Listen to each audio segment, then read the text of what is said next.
Huh? The garage shutter, which is usually closed, was oddly open. No way.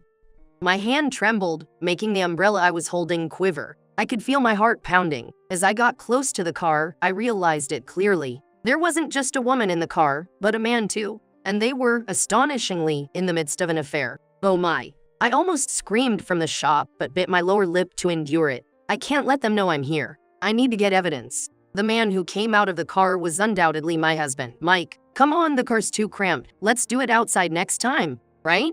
Mike's cheerful voice made my skin crawl. No way, someone might see. Close the shutter. Yeah, it's fine. The car will hide us. The remote is too far. Come here, Sarah, you're the best. This is unbearable. I can't stay here. But if I leave now, what about the evidence? Struggling with nausea, I tried to think. That's it. I quickly grabbed clothes from the ground and a remote from the wall and left the garage. You two, so ardently engaged like monkeys, deserve to be left just as you are, with nothing on, fitting for your behavior. May you two stay there happily together forever. I've never worked with a woman before. Are you sure you're up for it? I can't deal with complaints or tears. The words from the client, said without malice, were a joke. I'm Emily Johnson, 34 years old. I've been in sales for over a decade. This is nothing new to me. I've got this. Trust me. I smiled at the client, Mr. Smith, who then casually began to pack up his documents. Although I'm used to it, I still felt uneasy. If anything comes up before our next meeting, feel free to contact me. As I stood up, hiding my inner turmoil, Mr. Smith came over and patted my shoulder, then stroked my back. Sure, I'll call you. He looks down on me because I'm a woman, yet acts with ulterior motives because I'm a woman. As I tried to distance myself from his hand, another man's voice rang out. Hey, Smith, what are you doing? That's too familiar. Startled, Mr. Smith stepped back. Wilson, this isn't what it looks like. Ignoring Mr. Smith's excuse, the man apologized to me. I'm sorry about Smith. I'll have a word with him. Or, if you prefer, I can assign someone else to handle this. The man, likely Mr. Smith's boss, flashed a more polished sales smile. A few months later, I would end up marrying this man. The man's name is Mike Wilson. He's 40 years old, 6 years older than me. At our first meeting, I was impressed by his considerate nature, and afterward, Mike continued to show his smart handling of things. Gradually, we were drawn to each other, and a month ago, we got married. Mike was indeed handsome when we first met. It was surprising that he had never been married until the age of 40. But maybe there's a reason for someone remaining single until that age. I sighed as I looked at our new home. Let's go back to before we got married. Mike was a frugal person. I earned a decent amount, but there's no need to waste money. When I asked about the wedding, Mike looked puzzled and said, whether to have a ceremony or not is a personal choice. There are various values, but it's important to choose words carefully when conveying those values. I didn't necessarily want a big wedding, but being treated as an unnecessary expense is unsettling. With mixed feelings, I pressed on with another question. So, what about our new home? Shall we go house hunting this weekend? Both Mike and I were living with our parents. Therefore, moving into one of our apartments wasn't an option. We needed to decide on our post-marriage living arrangements. Mike vaguely suggested living together, but I firmly refused. Due to my job, I often come home late at night. I didn't want to inconvenience my in-laws with my different schedule. So, renting seemed reasonable. How about looking for a 2-bedroom apartment? To my surprise, Mike objected. An apartment? He looked dissatisfied. Could he still be hoping for us to live together? I mentioned before, living with your parents is difficult. No, it's not that. I've only ever lived in a house. Mike interrupted. I lived alone during college and moved back home when I started working. Mike, on the other hand, commuted from home during college and started working right after, so he never lived alone. Are you worried about the space? For now, we don't have kids, so an apartment should be enough. It's not about the space. I just don't like the idea, you know? Size and age don't matter, but I'd prefer a house. Okay, got it. Let's look for one. Thus, due to his inexplicable insistence, we moved into this house. Today, our home becomes a 50-year-old rental house. It's older than my parents' house but is, as desired, the standalone house. I would have preferred something newer, but couldn't convince frugal Mike. Well, there's a saying, any house becomes a home when you live in it. Yeah, that's true. It's old, but the rent is cheap, and it might be sensible for the future. But the rent wasn't the deciding factor. I'm gonna step out for a bit, Mike said, looking restless. He headed to the garage next to the house. The garage, added to the old house, was modern and out of place. It had an electric shutter operated by a remote. Following Mike, I saw him admiring something with fascination. How beautiful it is. What he was admiring was a super luxury car delivered just a few days ago. I'm not knowledgeable about cars, so I don't really understand its value, but it's extremely expensive, including all expenses. It costs about $500,000. When I heard that amount, I was so shocked that time seemed to stop. That's enough to buy a house. If that's the case, we should have bought a house as you wanted. No, I don't care about houses. Don't you get it? It's a man's dream, a man's dream. I don't want him to brush off such a huge amount of $500,000 as just a man's dream. If this was from Mike's savings before we got married, I wouldn't say anything. But unbelievably, he bought it on a loan. Moreover, he thought I would oppose it if he consulted me beforehand, so he only told me afterward. Are you sure this is okay? You know, we might need more money in the future. It's okay, it's okay. After all, we're married now. What? Isn't it normal to stop wasteful spending, especially after getting married? Mike, looking at his own reflection in the car's body, didn't even glance at me as he said, after all, from now on, Emily will learn and manage the living expenses, right? Then I can use all my salary for the loan. What? When I was living at home, my mom managed my salary, and I couldn't use it freely. Now, I can spend it however I want. I had heard a bit about his mother managing Mike's money. I thought it was just overprotectiveness and didn't pay much attention, but now I see his sense of money is unique. He doesn't spend on living spaces he's not interested in but spends generously on cars he loves. In a way, it's honest and the right way to spend money. But still, I can't accept being relied upon like this. Are you saying I should support you? That's definitely not possible. We might want kids in the future. No, what are you talking about? I'm already 40, and you're 34, right? It's too late to think about having kids. Don't start having strange expectations now. Just give me the money instead. But you said you wanted kids too. And now it's all about the car. If it happens, we'll raise them, no choice. Oh, and stop saying support, okay? I'm working hard too. Mike makes excuses, but if he pours his salary into the car and I have to cover living expenses, it's like I'm supporting him. When I fell silent, perhaps realizing something was wrong, Mike soothingly stroked my head. Are you jealous of the car? That's cute. Don't worry, I'm all about Emily. I love you so much. If we're talking about people, Emily, you're the best in the world. I knew he was trying to charm me, but his ridiculous words made me laugh, and I couldn't say anything more. This is quite a situation for a newlywed. During a break at work, listening to my venting with a wry smile was Ms. Young, the same age as Mike. She's a superwoman, appreciated for her work, and promoted exceptionally fast. Her empathetic approach to consulting earns her everyone's trust. I thought he was a man of strong preferences, but I never imagined he'd be so self-centered. My ex-husband was the same. Always put himself first, never listened to what I had to say. Exactly. We haven't even unpacked from moving yet, and he's always sneaking off to the garage. Well, I ended up divorcing because he never changed. But Emily, you're still in the honeymoon phase. Things might change, you know. Ms. Young then pulled out a small bag of chocolates and placed it in front of me. Eat something sweet and refresh yourself. You don't have to force yourself to accept your husband. But why not try to understand him better? Of course, joining the divorcee club is always an option too. As I ate the chocolate, I laughed with Ms. Young. Indeed, I never showed much interest in cars. Never really tried to learn about them. Maybe that attitude came across when Mike talked about cars. Since I might get off work early today, maybe I'll make Mike's favorite Chinese food and wait for him. After finishing shopping at the supermarket, I quickly headed home. Alright, what should I start with? I packed the groceries into the fridge and flipped through a recipe book. Lately, I've been so busy with daily chores that I haven't had the chance to cook anything elaborate.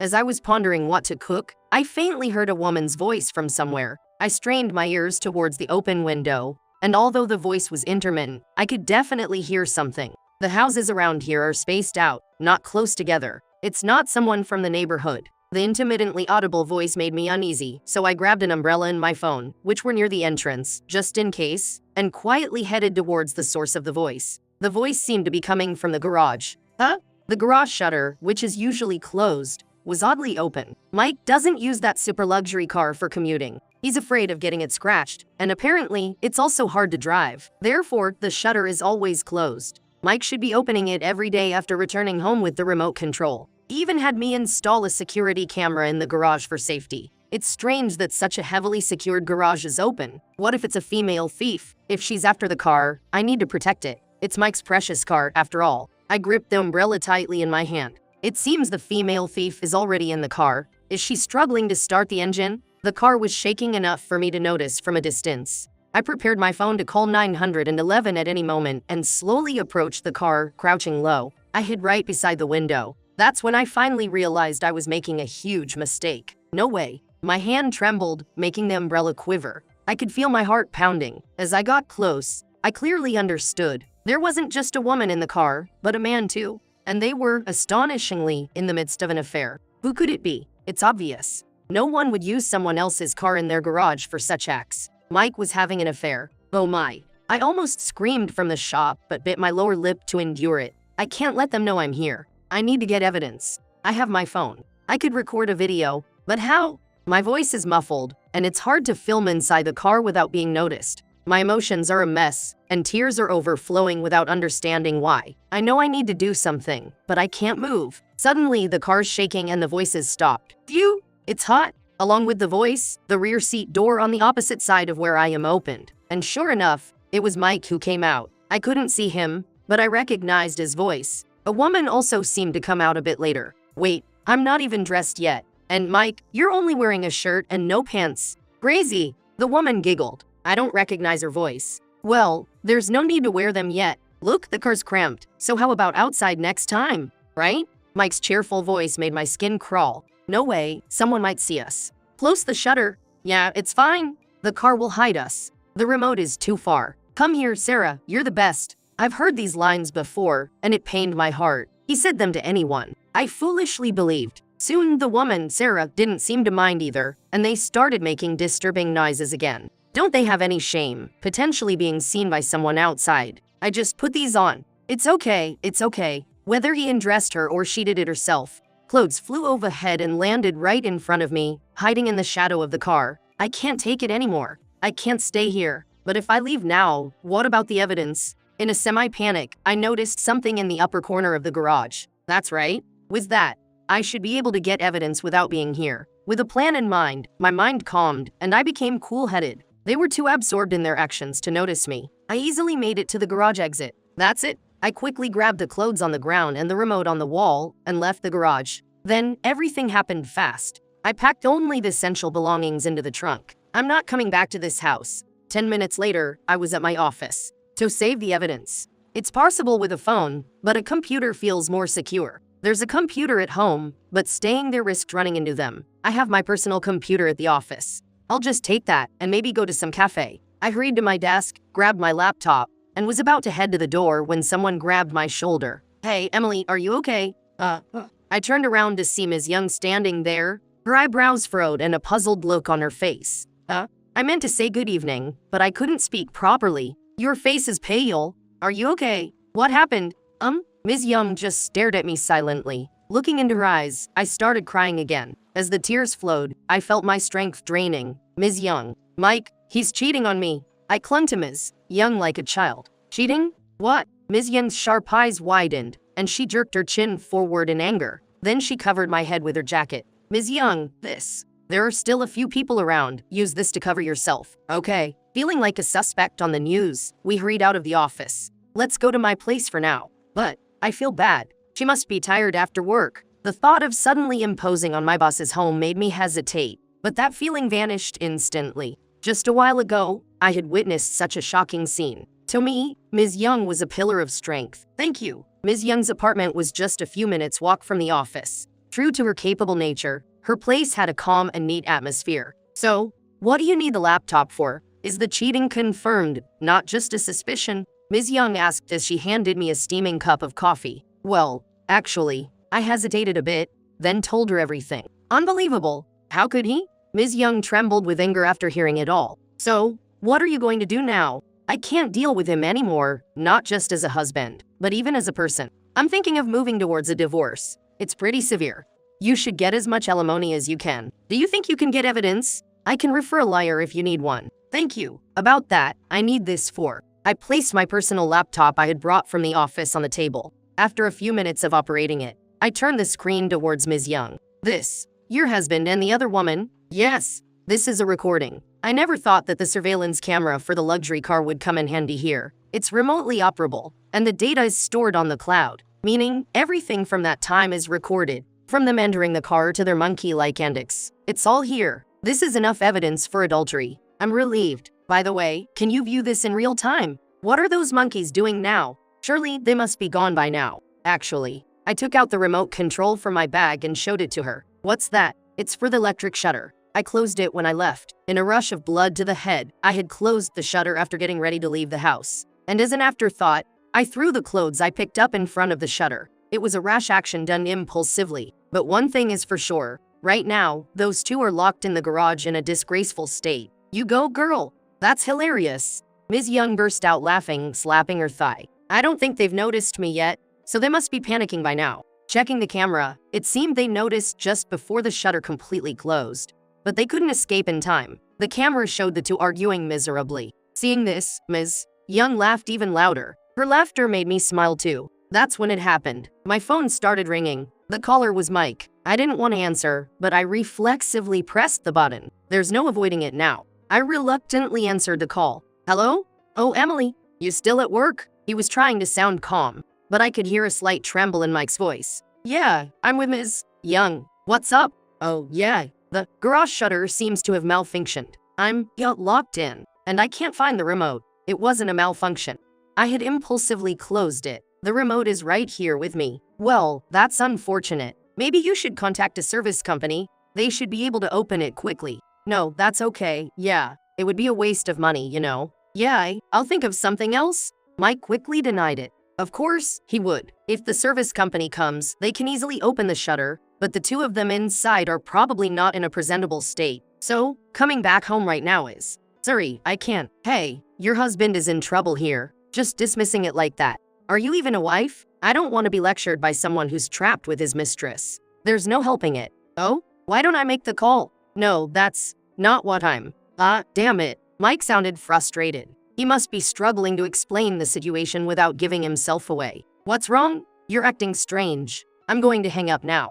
Wait, Emily, I pretended not to hear and hung up the phone, but it immediately rang again. As I was wondering what to do, Ms. Young smiled at me. Your husband must be trying to get you to open it for him. She's probably right. If they ask a service company, their embarrassing state would be exposed. But if I call an M there, they could hide in the car, avoiding any shameful exposure. Their affair would also be somewhat concealed. The phone calls are persistent. Here's an idea. Emily, why don't you go on an overseas business trip? What? Ms. Young began to explain smoothly. It seemed sudden, but she had apparently been considering assigning this work to me for a while. The trip itself was planned for about a week, but it might be extended. She was going to go herself, thinking it would be too much to ask of a newlywed. But if you're getting a divorce, it's perfect. Just tell your husband you have to go on a business trip. But with my current state of mind, working, that's exactly why you should do it. You'll feel surprisingly refreshed if you focus on work instead of stewing in your thoughts. Plus, your husband will keep calling until you come home.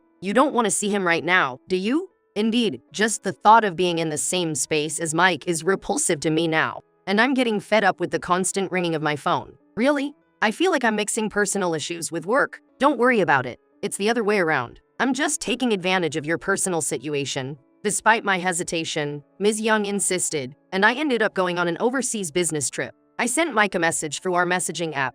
I have an urgent business trip and won't be back for a week. It's overseas, so I'll be limiting my communication. And then I left for the trip. Although I went abroad with some apprehension, Ms. Young's briefing and materials were perfect, and the work went smoothly as I had been involved with the project previously. It seemed I was well received at the destination, and I had a fulfilling private life there, making the week fly by. I stayed in daily contact with Ms. Young, exchanging various information. I remembered that before getting married, one of my goals was to live and work abroad, although it was only for a limited time. It felt like my dream had come true. Once everything with Mike was settled, I decided to return. When I got back to the US, I immediately took action. I had no intention of returning to that house. Before the trip, Ms. Young and I had identified a property, and I moved there straight from the airport. I ignored all of Mike's messages during this time. I decided it was better to wait until I was fully prepared. About a week after moving into my new apartment, I received a call from an unknown number. Maybe it was a work contact I forgot to save. I casually answered the phone.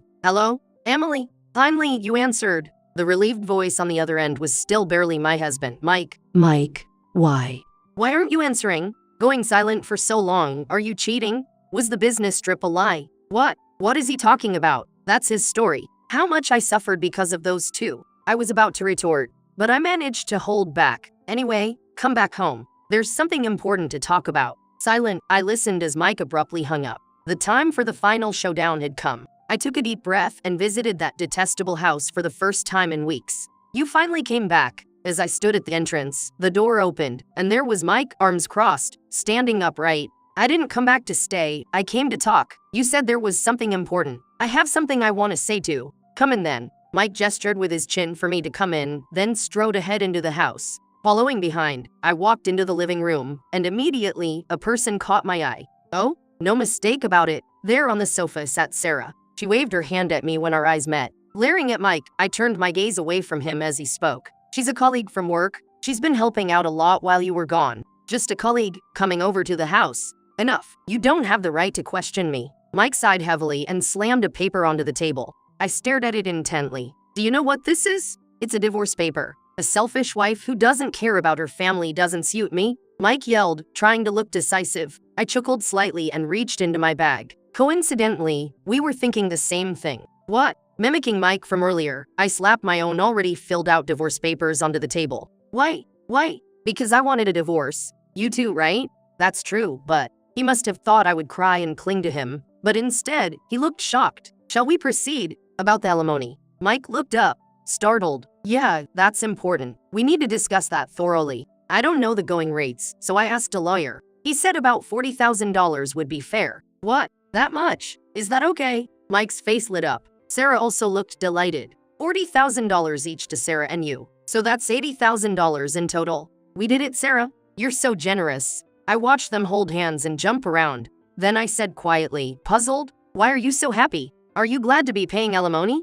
They stopped and stared at me with wide eyes. You misunderstood, right? You're saying we're the ones paying alimony. Of course. Why would I pay it? I smiled, and Mike's face turned red as he shouted, it's your fault, because you selfishly left the house. I started thinking about divorce. And yet, why should we? Why? Don't you have any idea? I glared at them, and both Mike and Sarah visibly panicked. Well, maybe I was too busy to pay attention to you. Such a shameless response. Sure, you must have been busy, meeting each other every week for secret dates. Secret dates? We never did that. His voice cracked with too much agitation. Always meeting on weekdays, even in our own house. How thrifty of you. Even high schoolers spend a bit more. You were even buying lunch from convenience stores. Why not spend a little more on her? Mike turned beach red, his mouth opening and closing without words. He wanted to retort, but he couldn't. I was saving for our future with Sarah. I like being frugal. That was his best response. I've wanted to say this for a while,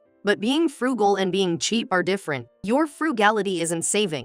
It's just being a nuisance to others. What did you say? Mike started to raise his arm in anger, but stopped when he saw the person who appeared behind me. Who's that? It was Ms. Young, who had come to back me up. There's a reason I asked Ms. Young to come. You know her, right, Sarah? Sarah, pale-faced, looked at Ms. Young. Sarah quickly prostrated herself before Ms. Young. Please don't tell my mom. Your mom? Mike looked at Sarah, dumbfounded. I answered for the silent Sarah. Sarah is still a college student. She lives near Ms. Young. Yes, initially, Ms. Young hadn't recognized her from the camera footage, but Ms. Young and Sarah actually knew each other. Sarah's family was well known in the neighborhood for being very strict. Becoming involved with a married man was absolutely unthinkable. They even forbade her from dating. A college student? No way. She told me she was a working adult.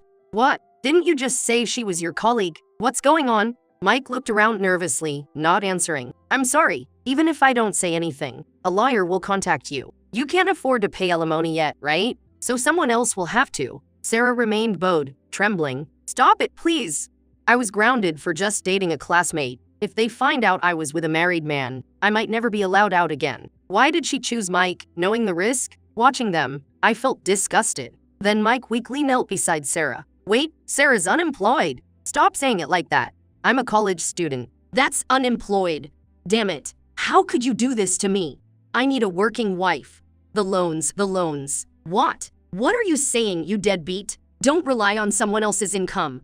Mike, on the verge of a breakdown, and Sarah, infuriated. Ms. Young muttered, birds of a feather, a perfect match. It was pointless to watch them argue. Ms. Young and I exchanged looks and were about to leave the room. Then Mike, frantic, grabbed my arm. Wait for me. I was deceived. I haven't been cheating. Emily, you're the best. Believe me. Is that all he can say, this man? I stared intently at Mike. His face was a mess with tears, his eyes bloodshot, and all he could utter were words of self-preservation, and most of those words were lies. I'm so glad I didn't end up spending my life with him. Here, take this back. Why do you have that remote? Weren't the service guys surprised? You should learn from this and stop using the garage for, I saw everything. And don't use such an expensive car as a hotel substitute. Cars are meant to be driven. If you're going to get in, sit in the driver's seat. Don't get it mixed up. Finally understanding, Mike's face drained of color, and he slumped down to the floor. As Ms. Young laughed and patted me on the back, I left the house. Afterward, the divorce went through without a hitch. Sarah's parents paid the alimony, which was a relief. Sarah herself was called back home and can hardly go out now. After this incident, she's been stripped of her makeup, not allowed to dye her hair, and has been forced to study every day. Ms. Young told me she might soon be married off to someone her parents choose. It might be old-fashioned, but maybe that's for the best for Sarah. As for Mike, after the divorce, news of his affair with a college student spread rapidly at work. He himself claimed to be a devoted husband at work, so the backlash from this incident was tremendous. Moreover, the person he was involved with was a college student. His credibility at work and with clients plummeted. Now, he's ostracized both inside and outside of work. Mike continues to work, mainly to pay off the loan for his luxury car. However, considering his situation, it's widely rumored that it's only a matter of time before he's fired, as he's seen as a liability to the company.